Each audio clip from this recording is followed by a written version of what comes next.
আসসালামু আলাইকুম everyone.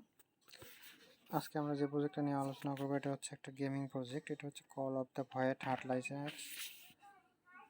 Mainly এটা তাদের একটা গেম যেখানে আপনারা ইজিলি গেম প্লে করতে পারবেন। তাদের গেমটা অনেক সুন্দর এবং স্মুথ প্লে। তো সবাইকে রেকমেন্ডেশন থাকবে যে সবাই একবার করে খেলার চেষ্টা করবেন। তো এখানে তারা একটা জেলি ইভেন্ট নিয়ে আসছে, যারা জেলিতে কাজ করেন তারা জানেন যে জেলি ইভেন্টগুলো সচরাচর কেমন হয়।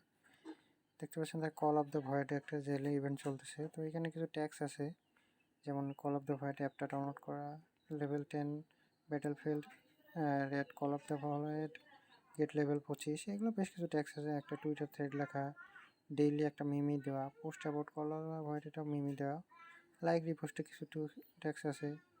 আবার এখানে বলছে যে ডিসকোডে আস্ক দ্য মডারেটর বা জিএম টু ইয়ার কমিউনিটি, এইগুলো আপনার বলা হয়েছে। তো প্রত্যেকে জয়েন করার চেষ্টা করবো ইনশাল্লাহ। এটা অনেক ইজি একটা প্রজেক্ট। আর 25টা ফ্রেন্ড রেফারে একটা 100টা ইয়ে আছে, 100 এক্সপি প্লাস পাওয়া যাবে। 50টাতে 250 এবং 100তে 350।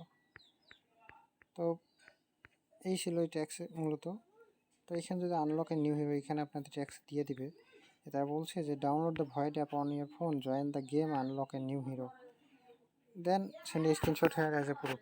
যখন আমার এই হিরোটা আনলক হবে গেমে, তখন আমরা এখানে স্ক্রিনশটটা সাবমিট দিয়ে দিলে হয়ে যাবে।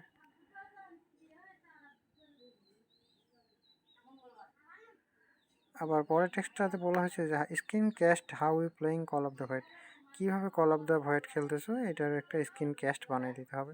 মানে স্ক্রিন রেকর্ড করে এটাকে একটা টুইটারভাবে পোস্ট করে, টুইটে মেয়েকে post it on Twitter post করে এটাকে সাবমিট দিতে হবে। তো বুঝতে কোনো সমস্যা হলে আমাকে অবশ্যই নক করবেন, আমি দেখা দেওয়ার চেষ্টা করবো। Bye bye.